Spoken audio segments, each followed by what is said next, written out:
नमस्कार प्रिय विद्यार्थियों, विद्या भारती द्वारा संचालित ऑनलाइन कक्षा में आप सबका स्वागत है। कक्षा 12 की जीव विज्ञान के अंदर आज अपन अध्याय 3 परागण, निषेचन, भ्रूणपोष और भ्रूण का परिवर्धन किस प्रकार से होता है इसके बारे में अध्ययन करने वाले हैं, जिसके अंदर हमारे आज प्रकरण का बिंदु है परागण। जो परागण क्या है? परागण एक प्रकार की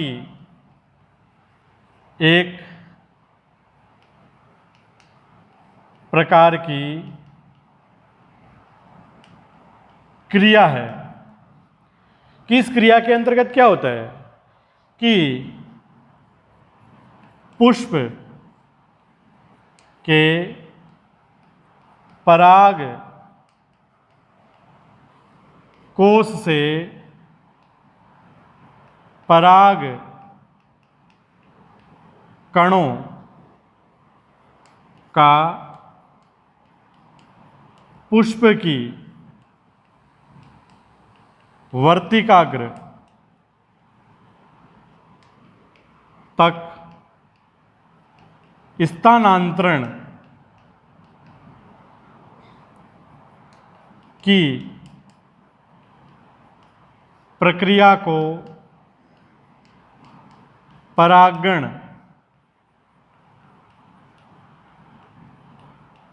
कहते हैं। परागण क्या है? एक प्रकार की क्रिया है पादपों के अंदर होने वाली, और इसके अंदर जो पुष्प के पराग कोश से पराग कणों का पुष्प की वर्तिकाग्र तक स्थानांतरण या वहां तक पहुंचने की जो प्रक्रिया है वही क्या कहलाती है? परागण कहलाती है। और परागण की जो क्रिया है, इस क्रिया के लिए क्या होना चाहिए कि जो परागण की क्रिया है, इस क्रिया के लिए जो पराग कोश होते हैं, उन पराग कोश का स्फुटन, जो पराग कोश है उसका स्फुटन होना आवश्यक होता है। पराग कोशों का जो स्फुटन होना है वो आवश्यक होता है। अगर पराग कोशों का स्फुटन नहीं होगा तो उसमें से पराग कण नहीं निकल पाएंगे।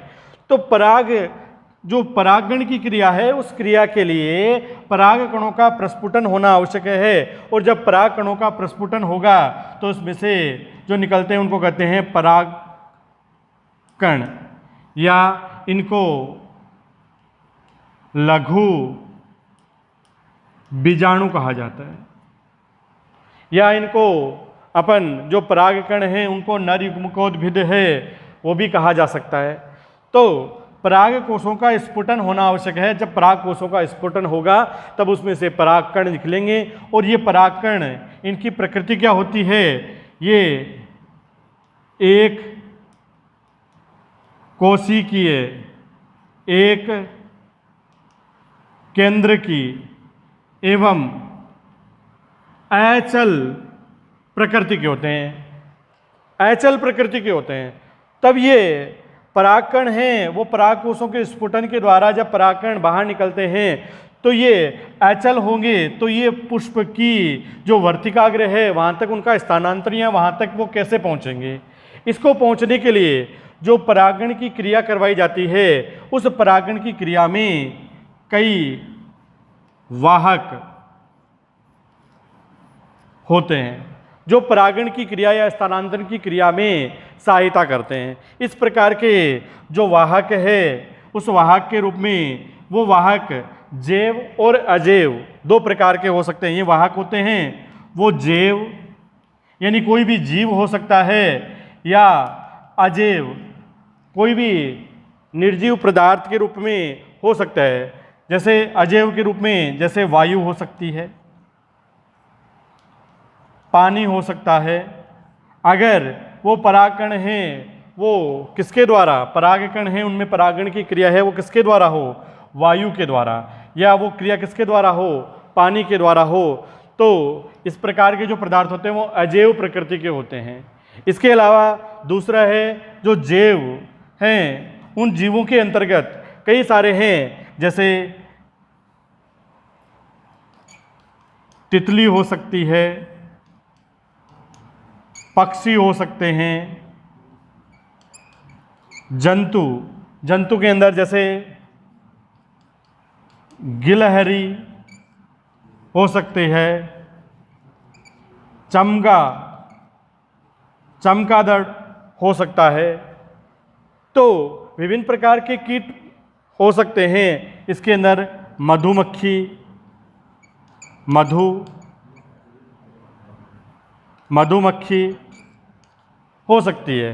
जो परागण की क्रिया करवाई जाती है, उस परागण की क्रिया में लगभग 80% तक जो परागण की क्रिया होती है वो किसके माध्यम से, मधुमक्खियों के माध्यम से।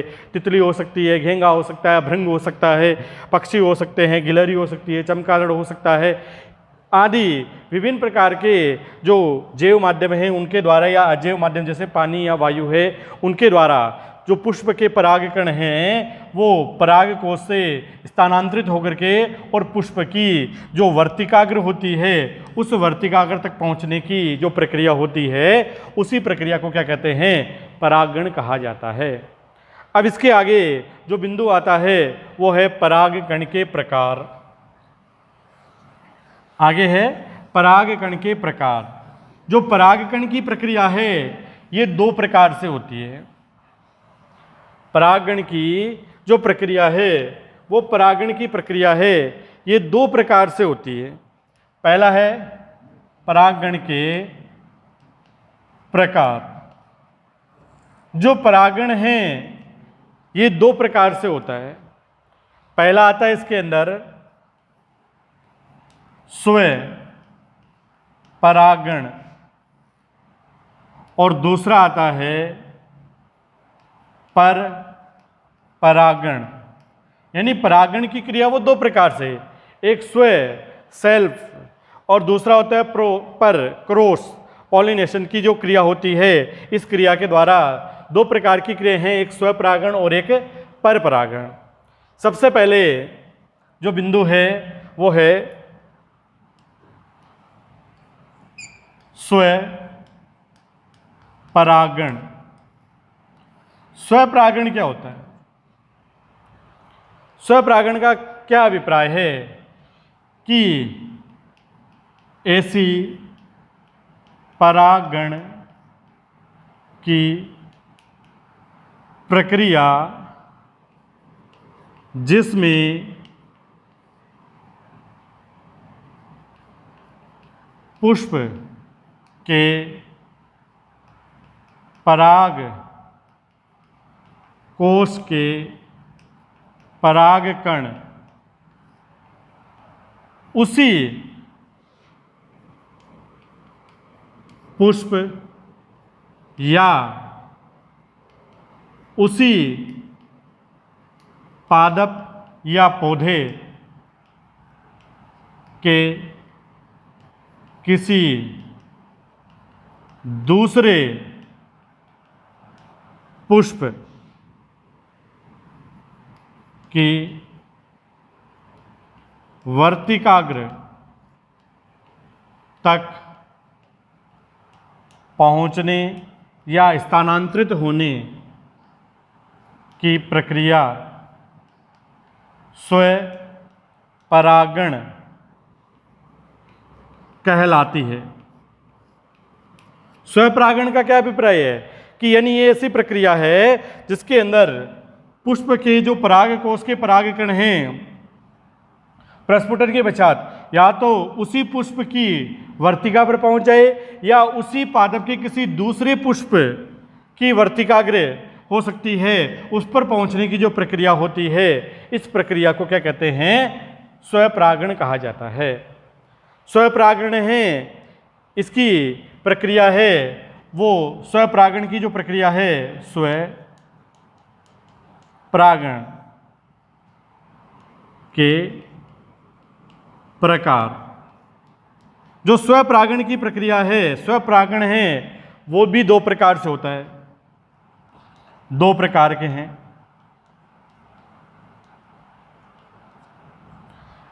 इसके अंदर पहला आता है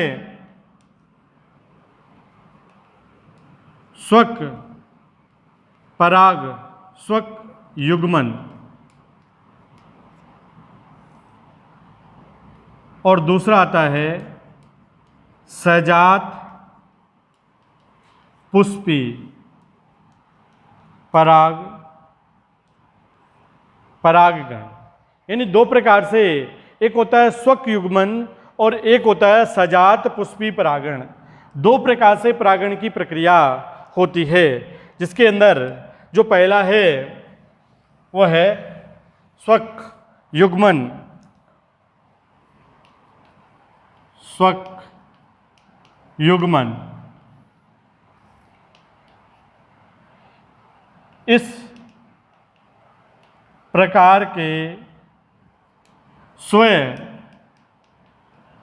परागण में पुष्प के परागकण उसी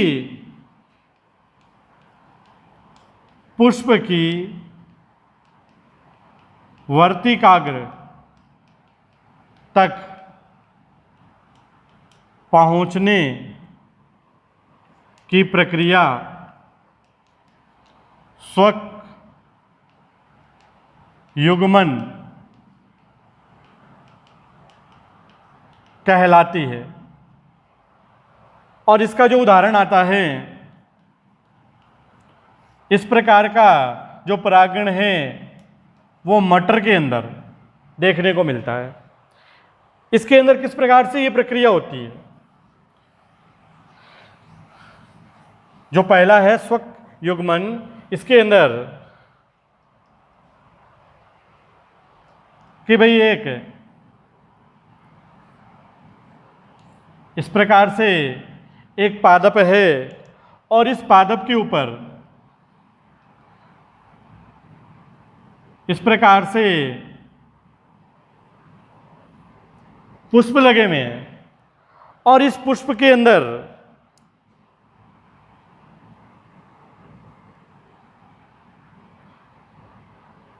जो पुष्प है इसके अंदर दोनों प्रकार के जननांग, जो एक होता है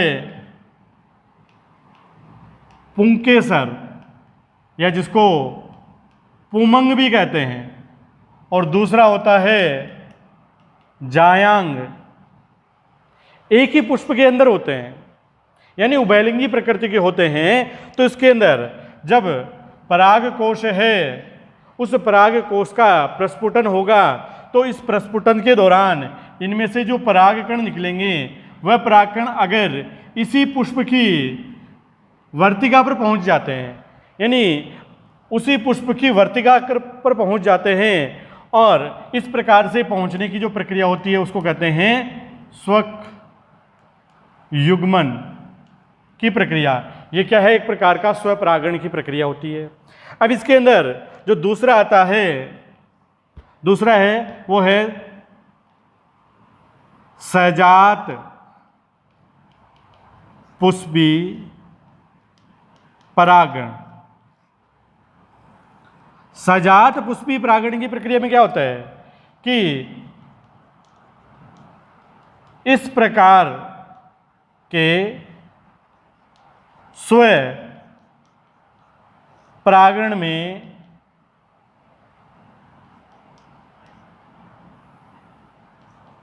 एक पुष्प के पराग कण उसी पादप या पौधे के किसी दूसरे पुष्प की वर्तिकाग्र तक पहुंचने की प्रक्रिया क्या कहलाती है? सजात पुष्पी परागण कहलाता है।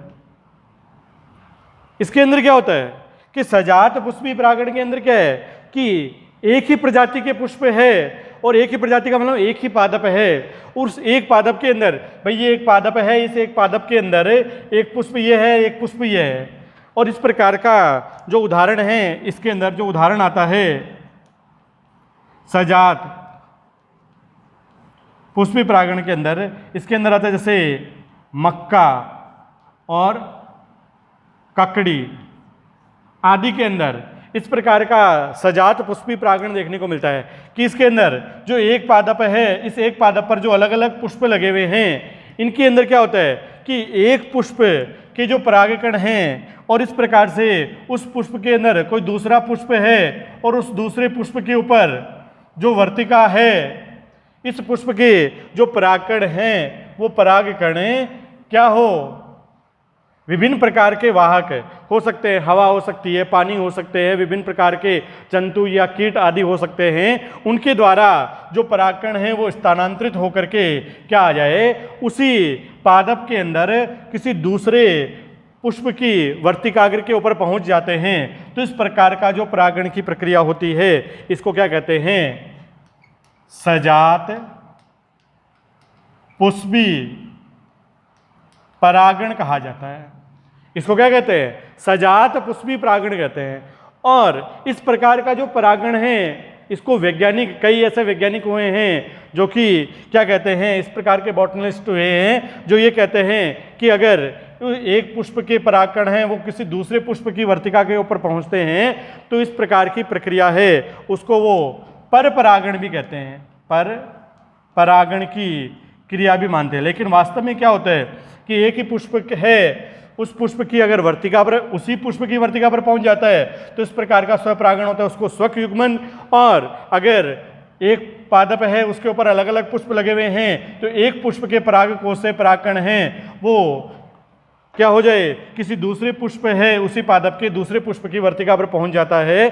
तो इस प्रकार के जो परागण की क्रिया होती है उसको क्या कहते हैं? सजात पुष्पी परागण कहा जाता है। तो जो स्वपरागण हैं उसके दो प्रकार हो गए, एक स्वक युग्मन परागण है और एक सजात पुष्पी परागण है। स्वक युग्मन परागण है, इस प्रकार का परागण है वो मटर के अंदर देखने को मिलता है, और सजात पुष्पी परागण है, इस प्रकार का परागण है वो मक्का या ककड़ी आदि जो पादप होते हैं उन पादपों के अंदर इस प्रकार की प्रक्रिया हो सकती है। या इसके अंदर जैसे तुरई, लौकी आदि भी होते हैं, उनके अंदर भी इसी प्रकार का परागण है वो देखने को मिलता है। अब इसके आगे आते हैं कि जो स्वपरागण हैं उसको प्रेरित करने के लिए कौन कौन सी युक्तियां हो सकती है, या उसके लिए क्या क्या अनुकूलताएं हो सकती है। जो स्वपरागण है उसके लिए जो युक्ति हो सकती है या अनुकूलताएं, आगे बिंदु है इसके अंदर कि स्वपरागण को प्रेरित करने वाली युक्तियां या अनुकूलताएं,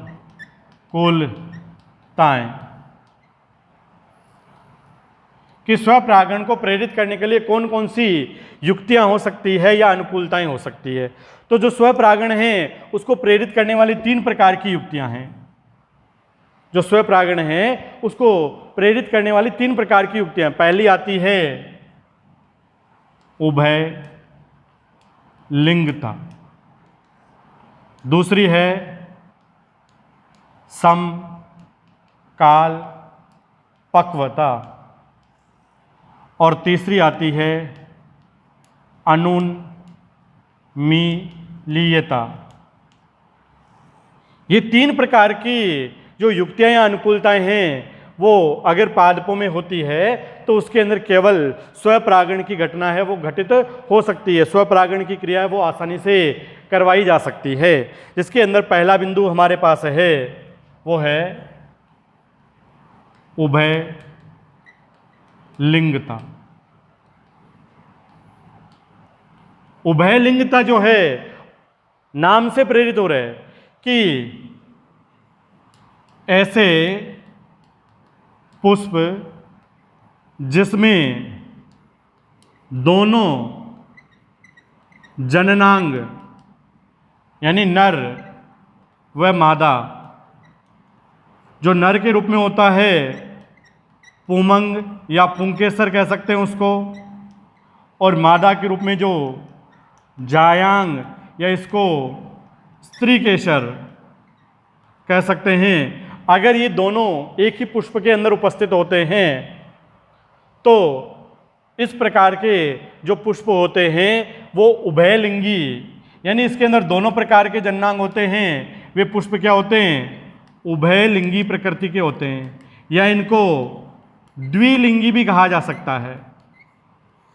इस प्रकार के जो द्विलिंगी या उभयलिंगी जो पुष्प होते हैं उनके अंदर अगर परागण की क्रिया है, स्वपरागण की क्रिया होती है, एक भाई जो पुंमंग है या पुंकेसर है उसके परागकोश से जो परागकण हैं वो उसी पुष्प की वर्तिका पर अगर पहुंच जाते हैं तो इस प्रकार की प्रक्रिया होती है, वो स्वपरागण की प्रक्रिया होती है। और उसके लिए एक जो युक्ति है, अनुकूलता है, वो उभयलिंगिता उनके अंदर होनी चाहिए, अर्थात दोनों प्रकार के जननांग एक पुष्प में होने चाहिए। और इसका जो सबसे अच्छा उदाहरण आता है, इसका जो सबसे अच्छा उदाहरण है वो है मटर।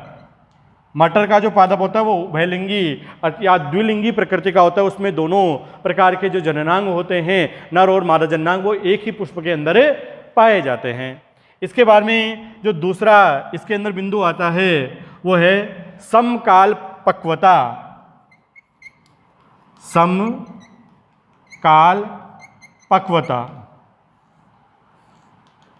नाम से प्रेरित है। सम यानी समान, काल यानी समय, पक्वता यानी परिपक्वन का समय, यानी जो पुष्प है उस पुष्प के अंदर नर के रूप में पुमंग हो सकता है या पुंकेसर कह सकते हैं इसको, और जो मादा है उस मादा के अंदर जो है वो जायांग या स्त्री केसर कह सकते हैं। तो इसके अंदर समकाल पक्वता का अर्थ है कि जो पुमंग या पुंकेसर है जब उसके अंदर परागकोश के स्फुटन के द्वारा जब परागकण बनते हैं तो उसी समय क्या होने चाहिए, जायांग के अंदर जो वर्तिकाग्र होती है, वर्तिकाग्र होती है, वही उसी समय उन परागकणों को ग्रहण करने के लिए प्रेरित होनी चाहिए, उत्तरदायी होनी चाहिए, यानी ग्राही प्रकृति की होनी चाहिए। यानी जिस समय पुमंग या पुंकेसर है उनका परिपक्वन होता है, परागकण हैं वो प्रस्फुटन के पश्चात परागकोश से निकलते हैं, उसी समय वर्तिकाग्र है वो ग्राही प्रकृति की होनी चाहिए, यानी दोनों का परिपक्वन का समय समान होना चाहिए। तो इस प्रकार की स्थिति होती है, तब भी उनके अंदर किस प्रकार की घटना घटित हो सकती है, स्वपरागण की घटना घटित हो सकती है। इसका जो उदाहरण आता है,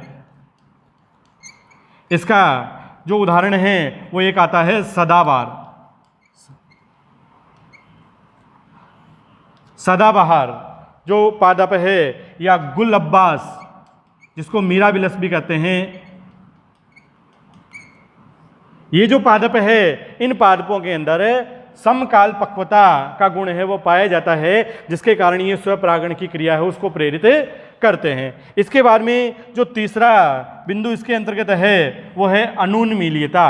अनुन्मीलियता का क्या अर्थ होता है कि इसके अंदर जो कुछ पौधे होते हैं उसके अंदर जो पुष्प होते हैं वो पूर्णतः बंद होते हैं। कि भाई कोई पादप है, उस पादप के अंदर जो पुष्प लगा हुआ है वो पुष्प क्या है, चारों ओर से अगर बंद होता है, तो इस प्रकार से अगर बंद है और इसके अंदर क्या हो, पुमंग भी होता है और इसके अंदर क्या हो, जो जायांग भी होता है, तो बंद होने के कारण क्या होगा, इसके परागकण बाहर तो निकल नहीं सकते, तो तो जब अनुकूल प्रकार की परिस्थिति आती है, जब ये पूर्ण रूप से परिपक्व हो जाते हैं, तो इस पुष्प के जो परागकण हैं वो इसी के अंदर जो वर्तिकाग्र होती है उस वर्तिकाग्र के ऊपर पहुंच जाते हैं। तो इस प्रकार का गुण होता है वो अनुन्मीलिता का गुण पाया जाता है। और इस प्रकार के जो पादप होते हैं उनका जो उदाहरण है वो है वायोला, कनकोआ आदि जो पादप होते हैं। उन पादपों के अंदर जो स्वपरागण की क्रिया को प्रेरित करने के लिए जो गुण पाया जाता है अनुन्मीलिता, इस प्रकार का गुण वायोला और कनकोआ के अंदर, क्योंकि इन पादपों के अंदर जो पुष्प होते हैं वो क्या होते हैं, पूर्णतः बंद प्रकृति के होते हैं, उनके अंदर खुले नहीं होते ताकि उनमें से परागकण है वो बाहर निकल सके। तो इसके अंदर केवल स्वपरागण की क्रिया ही प्रेरित हो सकती है जब क्या हो जाए, इसके अंदर जो पुंकेसर है और जो वर्तिकाग्र है वो पूर्ण रूप से परिपक्व हो जाती है। तो इस प्रकार से हमने आज जो परागण की क्रिया है, जो परागकण है, उस परागण की क्रिया के बारे में सबसे पहला बिंदु है परागण के प्रकार के अंदर स्वपरागण की प्रक्रिया है वो किस प्रकार से होती है, इस प्रक्रिया को प्रेरित करने के लिए कौन कौन सी जो युक्तियां या अनुकूलताएं वो उस पादपों में होनी चाहिए, उत्तरदायी होती है, इनका अध्ययन किया है। इसके आगे वाली कक्षा के अंदर अपन पर परागण क्या होता है, उसको प्रेरित करने वाली युक्तियां कौन कौन सी होती है, उसके बारे में अध्ययन करेंगे। इसी के साथ धन्यवाद।